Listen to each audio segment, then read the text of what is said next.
Welcome back to Chapter 6 of the Back Pain Bible. Mobility Step 2, Stretching. Quote, body is not stiff, mind is stiff. K. Patabi Joy. Very interesting name. Jessica came to me with some pretty bad low back pain that she said would radiate down her leg from time to time. When asked about her history, she told me about a horrific car accident she was in 6 years prior. Broken jaw, herniated discs, and contusions. Not fun stuff by any means. Refusing to let pain dictate her life, she was still very active. She ran, did yoga, and loved heavy weightlifting. Upon inspection, I noticed right off the bat that her left glute was extremely tight, which made a lot of sense because she was hit on her right side. Her left glute was overcompensating during everything she was doing from an activity standpoint, and in doing so created a nasty lower cross syndrome where her left glute tightened up along with her right hip flexor. The left glute muscle was so tight that it was actually creating an impingement in her hip. She was instructed to roll out her left gluteus musculature as well as her right hip flexor muscle first, and then follow that up with some specific stretches. During her last session, she said that her left hip felt like it needed to pop. I told her that it probably did in order to release the muscle fully, open up the hip, and ultimately get rid of the impingement for good. As she inched forward ever so slowly, you could see the concern as the pressure built, and then a loud pop was heard as her glute finally succumbed to the pressure. She felt a warm sensation flood down her left leg, and as she returned to a standing position, could not believe the relief she felt in her back. This was only our third session together. Although she still had some treatment to follow, our time together did not last very long after that. Correcting the residual tightness in the hip flexor was now an easy task, and the body soon returned to its normal tensegrity. The fact remained that I was treating another crooked set of hips that was creating an ailing lower back. I find this much too often when someone injures a limb on one side of their body, rehabilitates that limb, only to ignore the non-injured limb completely. This is not their fault, but the fault of the rehabilitation specialist, which I'm going to get into in a second. The maxim becomes not only what we do to one side of the body, we also do to the other, but instead should be dictated what we do to one area of the body can be felt throughout the entire body. The length of this book, whether 200 pages or 2,000, will never be enough for me to reiterate how interconnected our body truly is. Jean-Claude Guimberteau says in his book, The Architecture of Human Living Fascia, that our body is a system of systems. To me, our body is a walking juxtaposition. One strategically placed bullet and we are done for. Yet another person survived from 37 poorly placed stab wounds. Our body can be very fragile at times, yet very resilient at others. When working with our tissue, we need to keep this at the forefront of our mind at all times. Jessica didn't force herself into that position to haphazardly explode that muscle. As you will learn in this chapter, stretching is about patiently allowing your body to adjust itself. It's about breathing, repetition, and consistency. Are you willing to stretch those glutes before bed? Or are you too tired and just going to wait till tomorrow? By now, I think I've sparked your interest enough, and it's time to reveal magic step number 2 in my healing process, stretching. Before we get into the rest of this chapter, I want you guys to really understand this point. One of the biggest reasons why I ended up getting out of the physical therapy game is because you are meant to go into physical therapy and they want to keep you there for the rest of your life. They want to keep you there. They want your friends and family. They want everybody to come there, okay? When I see people, the only way that I built my business and my following was by treating every single person that I saw to the best of my ability in hopes that they would go and tell 10 other people, hey, this dude is legit. He's the real deal. He actually healed me. Okay, he didn't just keep on having me come back. So my business plan, and it's still my business plan, is to put myself out of business.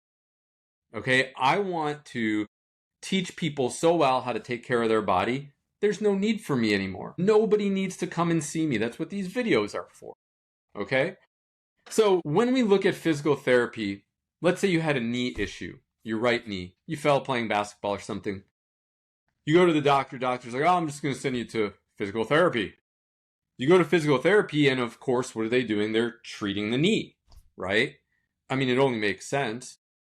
But what they don't understand is that you are now taking all of the movement from your right leg and placing it on your left leg. To what we call compensatory patterns, or overcompensation, or a compensatory problem, whatever you want to call it, okay?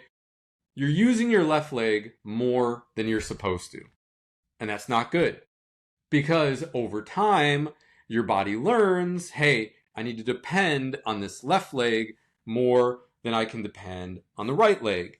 So even when the right leg gets better and the pain goes away, what ends up happening? You develop left knee pain as a result. 1, 3, 5, 10, 15 years later. Okay? I'm currently helping a gentleman who broke his jaw and also his orbital bone falling off of his bike when he was 8 years old. He's 50 right now. Gonna be 50 in December. Okay? The tightness in his neck, traps, upper back, oh my gosh. And he never had it healed properly. That tension from the fall, from the trauma, was never addressed.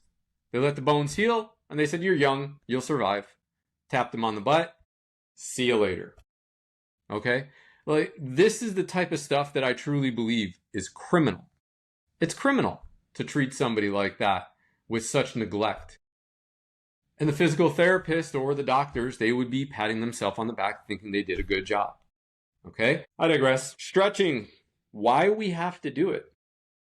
Stretching always gets the benefit of the doubt, whether it deserves it or not. It is one of the most commonly prescribed things for a tight muscle.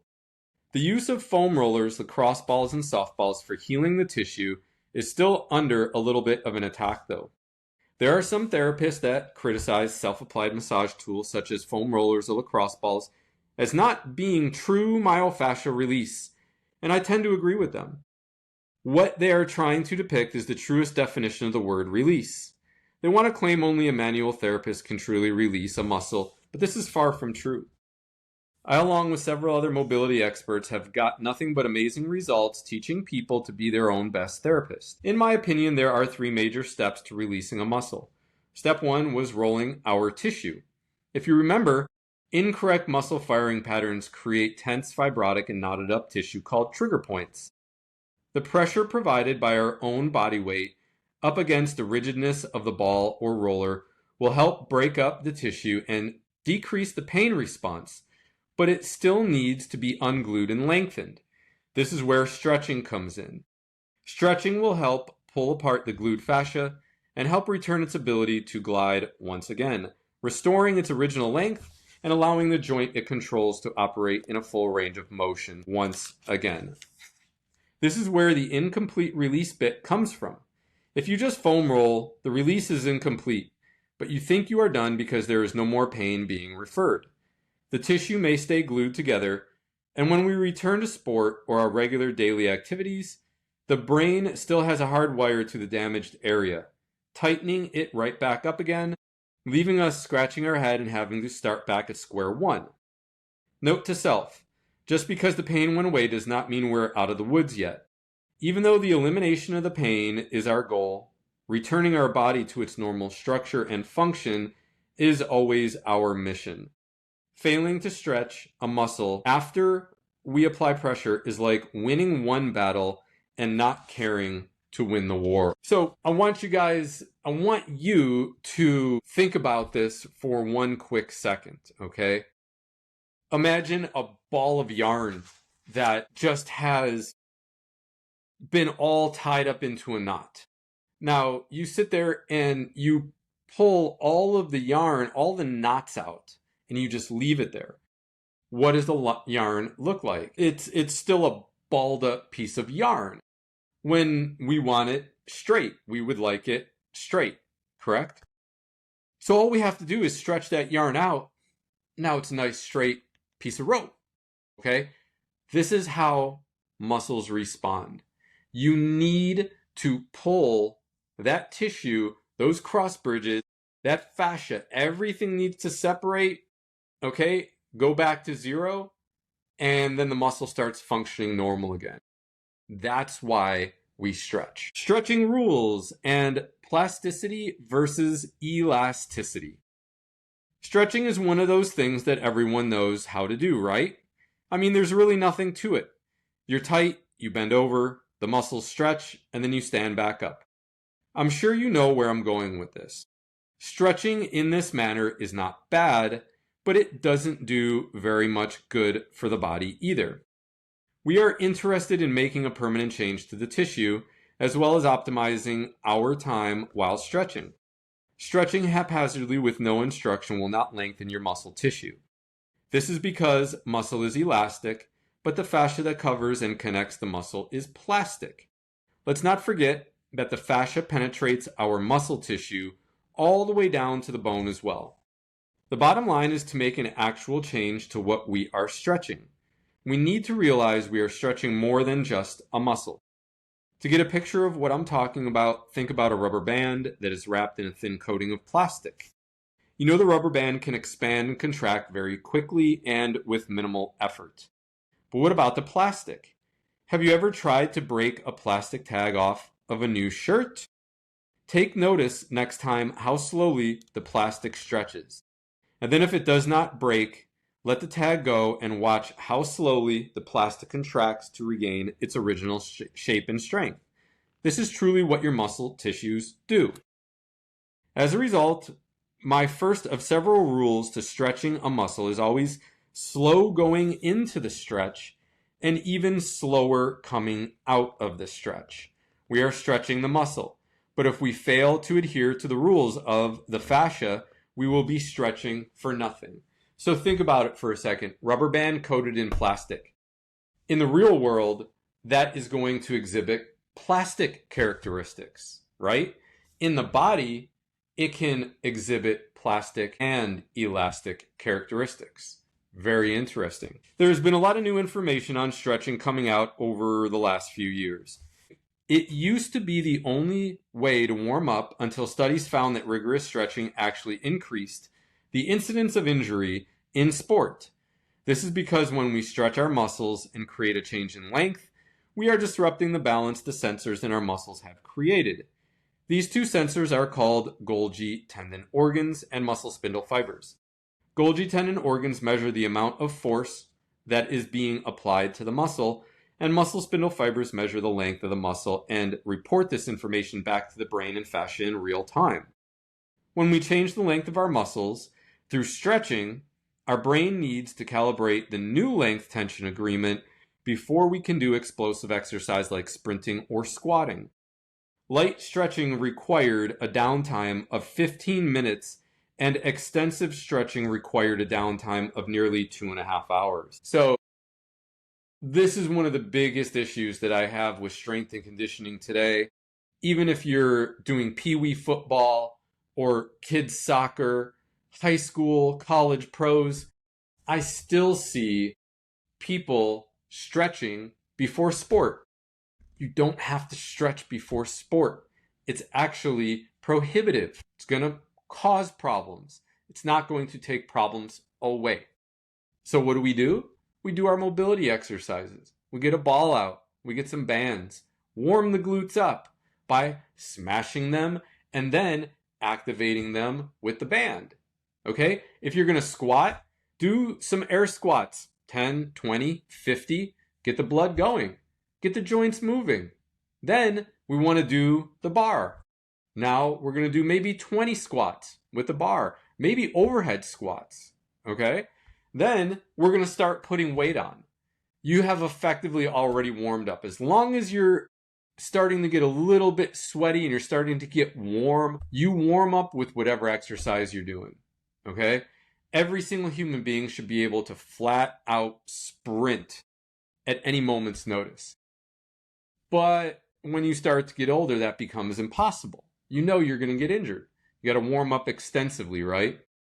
I don't care how you warm up, just don't stretch before warming up, okay?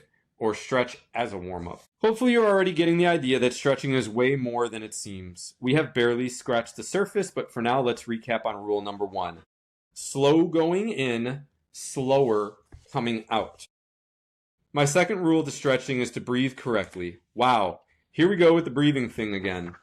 Have you ever had a friend help you with a stretch and accidentally push you too far? Did you ever take note of what happened? I'm betting your ability to breathe got cut off. This is because we have a negative feedback loop in our body that relates our ability to stretch with our ability to breathe.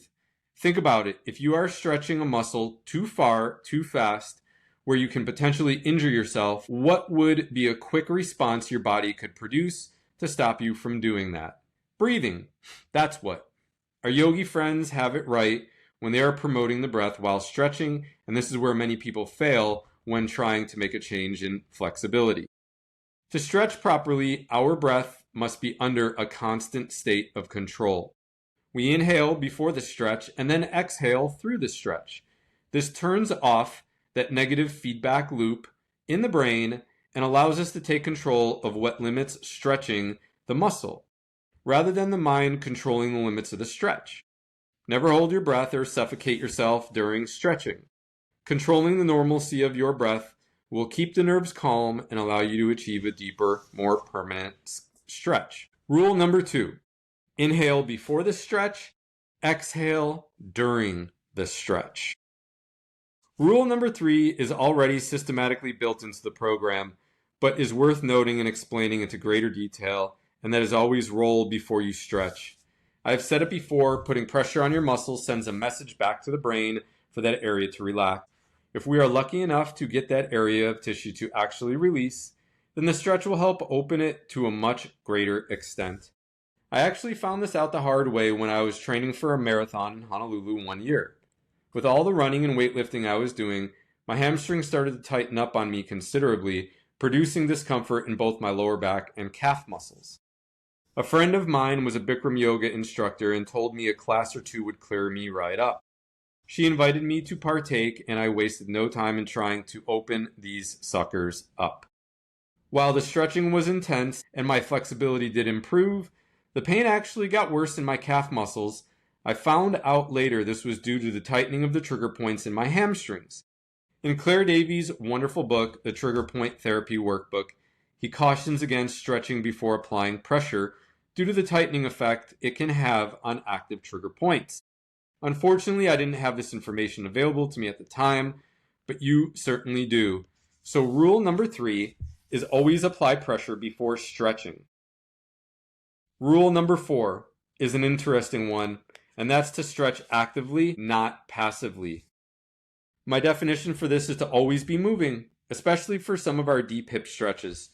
To do this, we can provide a little bounce, a wave motion, a circular motion.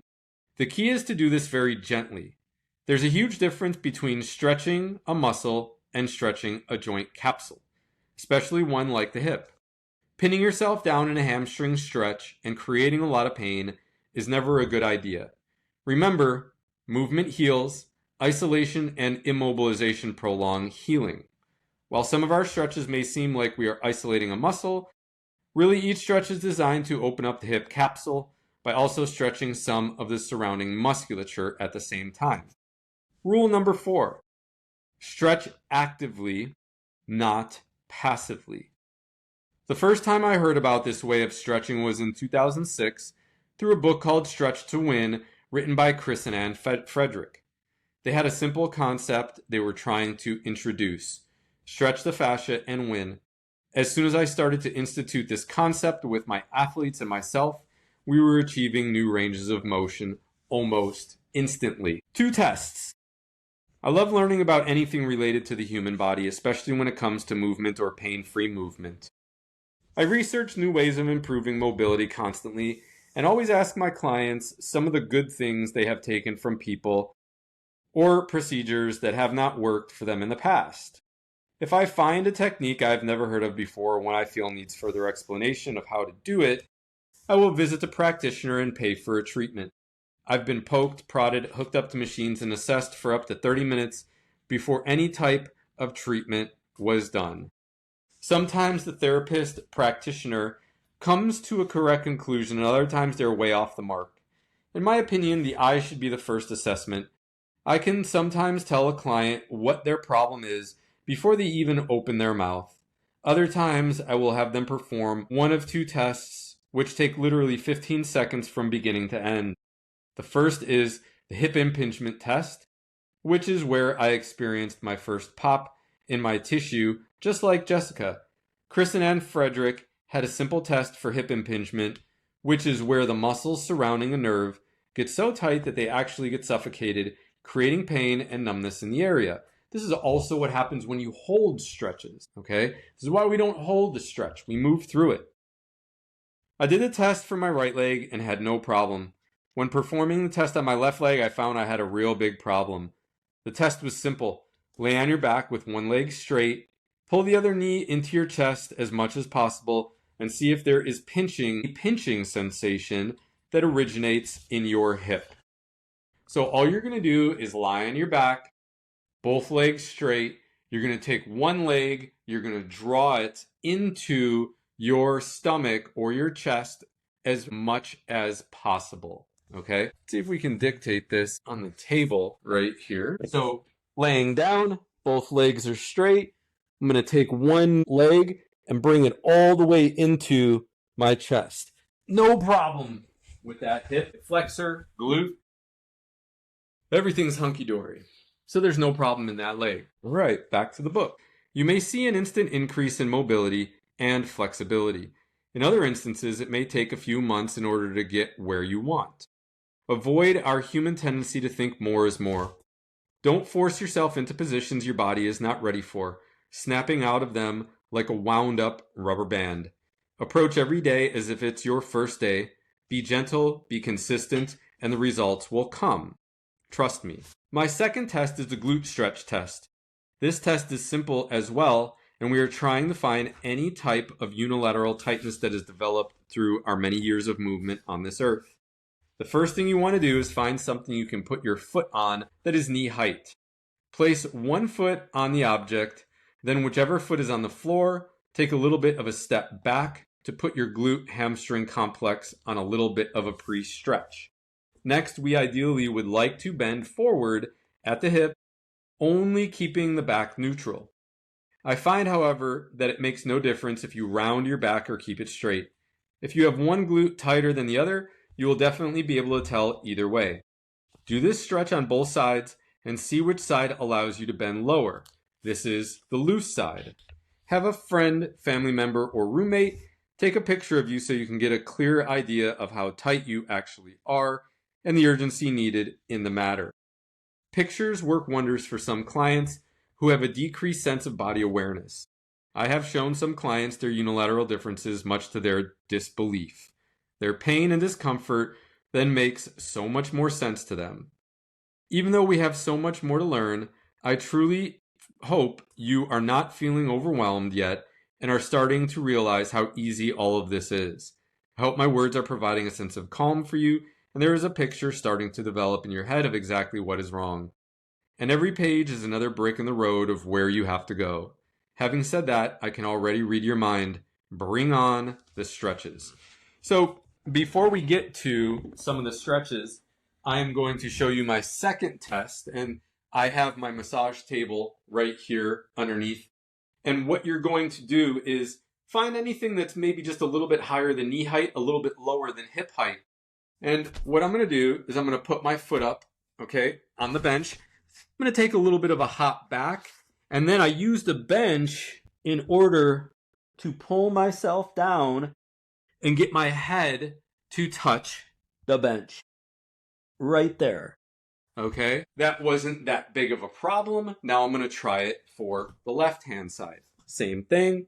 I'm coming down. I can touch, actually a little bit easier. on this side today. Ladies, gentlemen, I'm 47 years old. Okay, I was just sitting for the last 26 minutes, and I get up and I start going right into a stretch, and it's not a big problem for me. Okay, this is what I'm talking about, having mobility or motility. I could break out into a sprint right now. I'm not going to get injured. I know I'm not going to get injured. Okay, this is motility. I'm able to do anything at any time, anywhere. It doesn't matter what I've been doing or what I have to do. I'm 47. That's all we're looking to do, is just be a happy, healthy human as we age and not have any problems, right? Let's get to the stretches. The modified lunge. This is one of my favorite ones, actually. This stretch is a complement to the glute test I just spoke about. If you are very tight, this is a great way to get started. Hence, that is why this is our first stretch in the series. For this stretch, we start in a finished lunge position. The forward foot is on the floor with the opposite knee on the floor. Foot pointing behind you. From here, bend forward at the hips, allowing for a slight, let me reiterate, slight bend in the lower back. Wrap your hand down on the outside of your foot, and if you can, place your palm firmly on the ground. If you cannot put your palm on the ground, place a thick book next to your foot and try to get your palm flat on the book. Our goal is to eventually reach our forehead to the ground as I show below. So here it is, right there. We can perform this stretch with a slight back and forth rocking motion, making sure to exhale every time we stretch if you are really tight. For those who have a little bit more flexibility, we want a wave stretch, which means taking a nice deep breath at the top and then exhaling as we descend into the stretch. When we can go no further into the stretch, we return to the starting point, inhaling as we come back up, then returning back down into the stretch as we exhale, trying to get down a little further. Set a timer and perform this stretch for 2 minutes, continuously starting with your tighter side. My rule for stretching is 2-to-1 tight side to loose. If your right glute is tighter, stretch the right first, then the left side. Then go back and stretch the right side one more time. In the case of a severe one-sided tightness, I will have my clients only stretch the tight side, after rolling their tissue, of course. Okay, so when we are doing this stretch, we're going to have one knee on the ground. The leg that we have the foot on the ground, I'm going to take my right arm. This is my right arm. I'm coming down inside of my leg, and I'm going to wrap it around on the outside of my foot. Now from here, I'm going to take a nice deep breath. Exhale. Get the head all the way down. I'm going to come up. Exhale. And I'm going to do this for 12 to 15 repetitions. Right there. If this is my tight side, that's why I started with it. Then I'm going to switch to my left side. And I'm going to do the same thing. My left hand is going to go on the inside, palm on the bed or the floor. Head comes down. Inhale, exhale, inhale, exhale. Okay, and this is what we call paper clipping. Okay, so if I give you a paper clip and I ask you to snap it in half, what ends up happening? Does that paper clip snap just because we bend it one time? No, it does not. We got to bend it a couple times and then it snaps very easy. Muscle tissue is very much like that paper clip. We got to take a couple of approaches, nice and easy, and then that muscle starts to relax and release. There are people I've worked with, they couldn't even get into one of those stretches. Insane how tight they were. The couch pose stretch. I adopted this stretch from the first yoga class I ever went to. It is originally called a tree pose. The tree pose is supposed to help improve focus and calm your mind. If you can do a fully knee bent tree pose, chances are you are not reading this book. If you are reading this book, then we are going to start off with the couch pose and hopefully one day achieve just a standing tree pose. This stretch is one of my favorite ways to target and stretch the gluteus medius. The higher the back of your couch, the more challenging this stretch will be, but the more you will feel it in your gluteus medius. As always, start off slowly Let gravity help you rest into the stretch and avoid the temptation to grab the couch to wrench yourself into a deeper position. Start off behind the couch like so, pulling the couch away from the wall if need be. Place your leg up on the back of the couch, ideally with the entire side of your leg resting on the couch. If you can't do this, don't worry. Your knee can be up a bit and you can still do the stretch properly. From there, we take a deep breath in and exhale as we bend forward at the hip. Same rules apply. You can have a slight bend forward of the back. Just make sure you are not bending so much that you are going into C-spine like the picture below. We can start off trying to get our head down to our shin at first, and when our flexibility improves, we can switch gears and start to make the destination our foot. Because of the advanced nature of this stretch, it is best to take it slow once again. If you cannot even get your foot up on the back of your couch, then I would suggest staying with the modified lunge until you can achieve a forehead to ground position first. Performing the couch pose after will be a nice complement to continue opening up your gluteus medius. Perform this stretch in a wave pattern, taking a nice deep breath, inhalation at the top, and then exhaling as you descend down to your shin or foot. Set the time for 2 minutes and relax into the stretch utilizing our 2-to-1 ratio stretching, the tight side to the loose side. All right, so I'm going to demonstrate this again here on my massage table. I'm going to put this down just a little bit more so you can see the table. There we go. I'm going to put my foot up here, okay, and we're trying to get the entire shin flat on the bench. And then we're going to take a nice deep inhale, exhale down to the foot, inhale on the way up, exhale down to the foot, okay? And it's going to be the same thing for the left side. And once again, inhale, exhale down to the foot. You can see how easily I'm doing these exercises, these stretches, okay? I'm not trying to make anybody feel bad. I'm not trying to be holier than thou. All I'm showing you is that I practice what I preach. I do what I say because I want to have a long, happy life and not have my body get gummed up and have problems. The 75-90-120 stretch. This stretch has 3 parts to it and really packs a wallop toward the end. This is a great example of how we stretch a joint rather than just a muscle. To start, we want to sit on the floor with one leg behind us at the 90-degree position, and the other leg in front of us in the 75-degree position. From here, we want to take a nice deep breath in and exhale as we bend forward at the hip, bringing our head towards and as close to our foot as possible. Work the tissue in a wave pattern for 2 minutes, allowing gravity to help you relax into the stretch. Our next position is to kick our front foot out, so we have both legs at 90 degrees. This one is going to be a little harder now. Repeat the same wave pattern trying to get your forehead down to your foot. Set your timer for 2 minutes again, and exhale every time you relax down into that stretch. Our last stretch is the kicker, and some of you may be so tight that you cannot even achieve a stretch in this position. If this is the case, only perform the first 2 stretches at 75 and 90 degrees until you gain flexibility and are able to get this one right. To perform this stretch, move your foot out even further so it's at 120 degrees. Take a nice deep breath in and exhale as you slowly descend down as low as possible. Set your clock for 2 minutes and develop a nice slow rhythm as you work at unlocking the tissue surrounding your hip joint.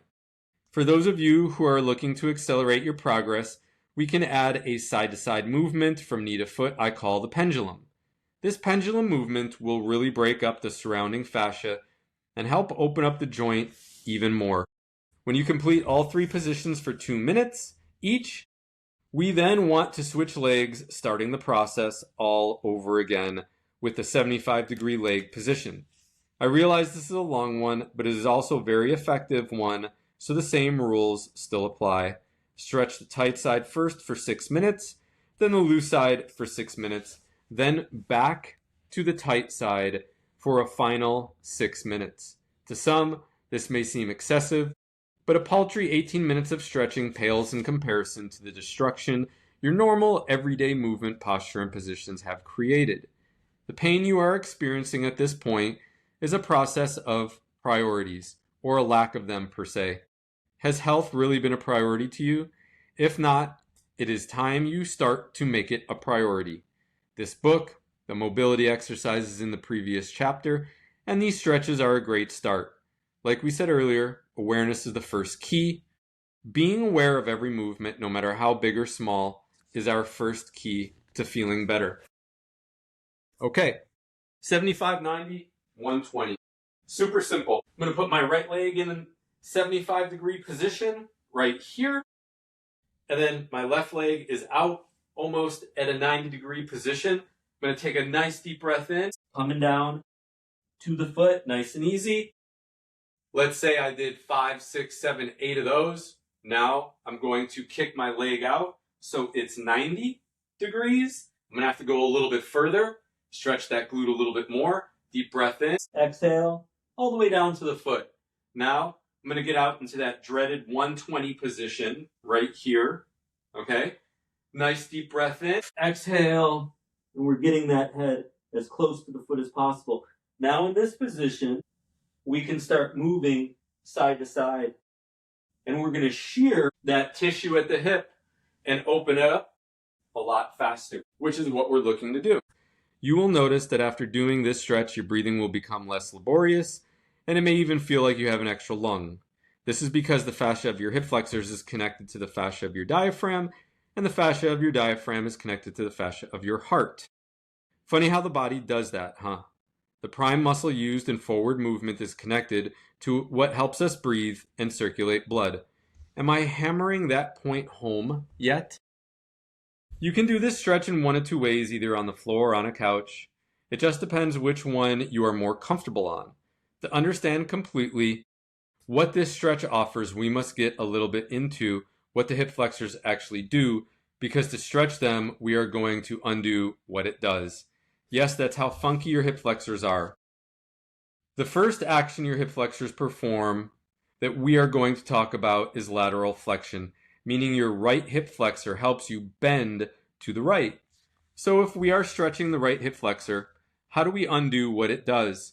We tilt our upper body to the left. The second motion your hip flexors contribute to is rotation to the opposite side of your body. So staying with the right hip flexor, this means it will also rotate your upper body to the left, which means during this stretch, we will be rotating to face right. The third job your hip flexors have is to extend your lumbar vertebrae, which makes you look like you have a belly out position. To undo this action, we tuck our tail and posteriorly rotate our pelvis by pulling up on our lower abdominals. Please don't fall asleep yet, this is just getting good. Fourth, the hip flexors flex the hip. So to undo this, we are going to extend the hip. Fifth, the hip flexors externally rotate the thigh bone. So part of this stretch is going to include us internally rotating the thigh bone, which will rotate our foot out away from us. All too often, I see people getting into a tremendously grotesque position to chase a hip flexor stretch. Their back has a huge arc, their head is extended backwards, and it looks like they are trying to bend in half backwards at the hip. This will all too often reinforce its tightness. To stretch the intricacies of this muscle, we need to develop a very robust position while trying not to yield to its uncomfortable nature. The following guide is the best and most stable way I found to get into the stretch, and don't worry, getting out of it is much, much easier. First, we are going to start in the modified lunge position. From here, keeping our spine neutral, we're going to internally rotate our femur, which will externally rotate our foot, moving it further away from the midline of the body. Next, we want to bring the opposite leg close to our knee, making it look like we're trying to kneel on a tightrope. Fourth, we want to tuck our tail by pulling up on our lower abdominal muscles, not just by squeezing our gluteal muscles. This takes some time getting used to. Be patient and get it right, as the payoff is a big one. This gets the hip flexor out of its lumbar flexion component, and usually when you get it right, will produce an instant stretch in the front of your hip. Now that I have you all off balance and ready to tip over from a stiff breeze, we want to side bend slightly away from the side that we are stretching. We will loosen up our lateral flexion component. Our last movement to undo what the hip flexors does in order to stretch it correctly is to rotate to the side we are trying to stretch. Also, we want to extend the arms in front, externally rotate our hands with the fingers spread wide, and pull our wrists back. This is a full fascial stretch. Remember, we are not in the business of isolating a single muscle. Once we complete the final step to this stretch, we want to stay in the stretch for 1 minute. Remember to take a deep breath in before going into the final part of the stretch, and then exhale as you begin to rotate. Once you have reached the extent of your ability to rotate, you can then practice normal box breathing, inhaling for a 4 count, holding for a 4 count, then exhaling for a 4 count. Getting out of the stretch is simple, but remember it must be done slowly. When your minute is up, slowly rotate back to facing forward, and then to finish off and come out of the stretch, lean forward, taking the pressure off of your hip flexors. Switch legs and repeat the process step by step as we just discussed. Coach tip: are you having difficulty discerning which hip flexor is tight for our 2-to-1 rule? As consistent as death and taxes, the glute that is tight will naturally produce a tight opposite hip flexor. This means if your left glute tested as the tight one, then your right hip flexor will be tight as well. Sometimes it's too slight to feel, and other times it's blatantly obvious. Do your due diligence and give that tight one some extra love. Okay, let's get into this stretch. Sounds complicated, but it's very simple. So we're going to start in the kneeling position. I'm going to stretch my right hip flexor. Left foot up. First things first, what we're going to do, we're going to turn that left foot out. Okay, now this kind of angles everything and lines my foot up with my leg. Okay, perfect. I want to stretch this guy, so what am I going to do next? I'm going to squeeze my glute. Okay, so I'm going to feel already a little bit of pressure in my hip. And now I am going to bend away from the hip. Arms go out with fingers back. I'm going to rotate to that side. And then I'm going to go into a little bit of a wave. I'm going to go forward and backward. Okay, breathing the entire time. And every time, all I'm trying to do is just go down 1 nanometer further. Okay? I'm trying to just get a nanometer, okay, of flexibility going on in that hip. And we're going to do the tight side 2-to-1, always. The Van Damme stretch. This is for the hamstrings. I grew up watching Sylvester Stallone movies, Arnold Schwarzenegger movies, and especially Jean-Claude Van Damme movies. I love Stallone for his toughness, Arnold for his physique, and Van Damme for his athleticism and martial arts. I was enamored by the positions Van Damme put his body in and wanted to achieve the splits he performed in the movies. So one day, I took 2 boxes and spread them apart, put a foot on each one, and tried to ease into a split. I'm sure I don't have to tell you, this did not go well. Stepping back 30,000 feet and assessing the situation, I realized if I put a prop in the middle, I could support myself and then put the ease back in easy. In doing so, I proceeded to get the best adductor, hamstring, and gluteus minimus stretch I've ever had in my life. Cleverly, I nicknamed these Van Dammes. You'll be happy to know that in order for you to get the same benefit out of the Van Damme stretch, you will not have to prop yourself up and balance like a tripod. You, sir or madam, will remain safely grounded. This doesn't mean that I'm taking it easy on you, though. To effectively do the Van Damme stretch for your hamstring, groin, glute complex, you need to start with your feet spread as wide as possible while internally rotating your feet at the hip. From here, your next step is to bend over and put your palms flat on the floor, pushing your butt back.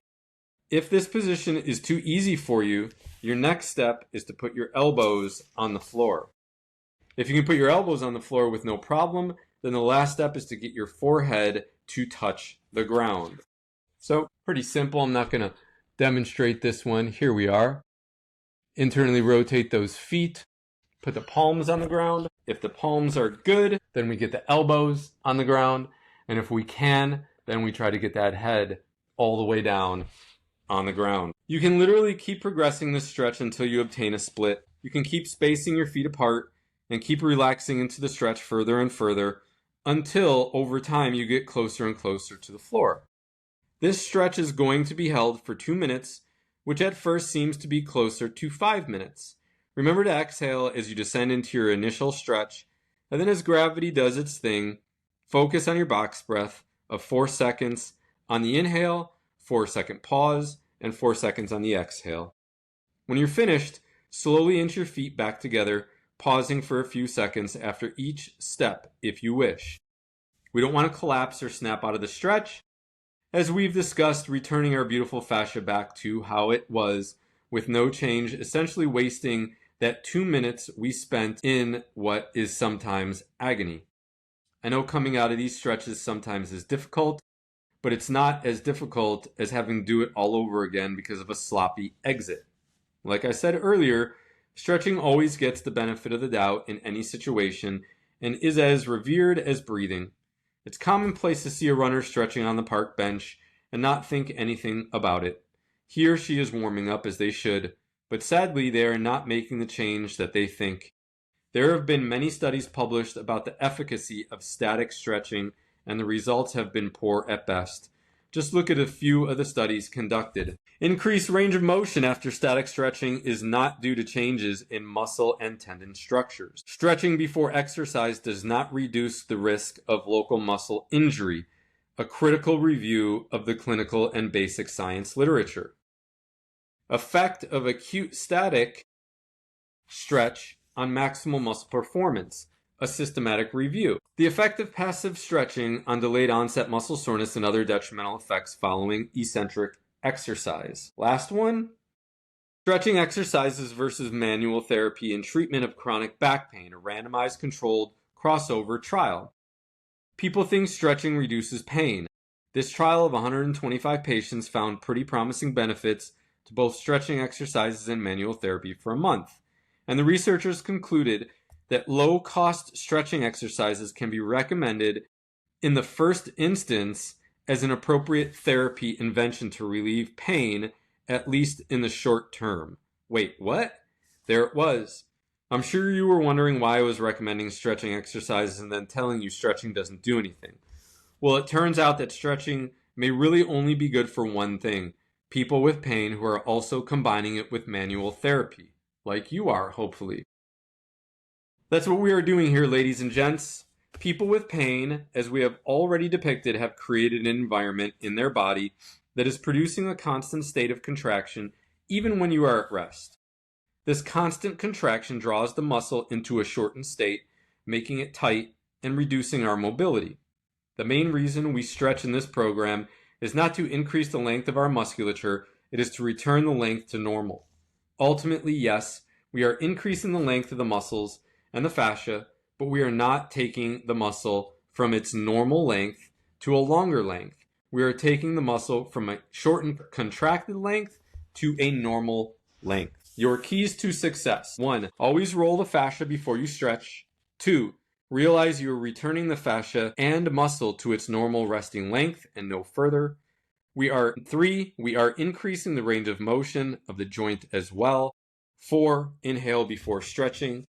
Exhale during. 5. Slow going in, slow coming out. Lastly, ask the coach, should I go see a massage therapist? The short answer here is yes, absolutely. The long answer is a bit, longer.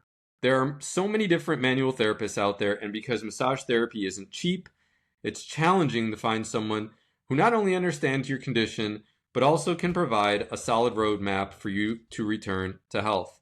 A general massage, or feel-good massage as I like to call them, is not targeted enough to make a change to the state of the tissue, nor are they addressing the problem. Rather, these sessions are designed to stimulate endorphins and provide total body relaxation. I've had many clients tell me they were so relaxed and fell asleep during the session. Good luck doing that with me. Like I've stated before, pain is never the purpose of what we do, it is simply part of the process. Sports massages may be a little bit more targeted, but still fail to correct the actual problem. The pressure may be a little bit more intense, but if your feet hurt, I find the therapist targeting the feet when there are plenty of trigger points in the calf muscle and hamstring that refer pain into the foot. Once again, we are missing the mark. Shiatsu massages are much more intense, primarily using elbows and knees to stimulate blood flow and lymph drainage. They have been known to decrease pain from time to time, but still are not an optimal form of body treatment because it fails to target where the problem is specifically coming from.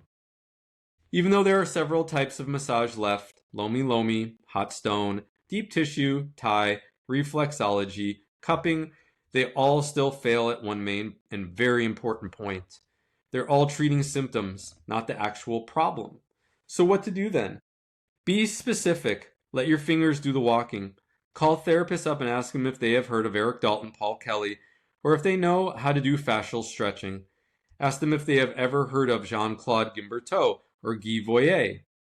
Ask them if they're familiar with trigger points and if they have read anything from Claire Davies or maybe even myself. Any hesitation on their part should constitute caution on yours. Your other option is to work with me. Yes, that's right. I work with people all over the nation, even though my base is in South Florida. If you're interested in working with me, shoot me an email at rebuildingyou@proton.me. Even if you just want to say hi and ask a quick question. I love getting to know my readers, and it gives me the chance to thank you for your support in believing in what I do. As a quick reminder, you can also access my video course, Rebuilding You, at my website, Chris Kadowski. There is actually a lady from California that's coming here next week to work with me, problems with her back, and we're going to figure it out and get her better. But for now, that is the end of Chapter 6, and Chapter 7 is coming up next. Thanks for tuning in.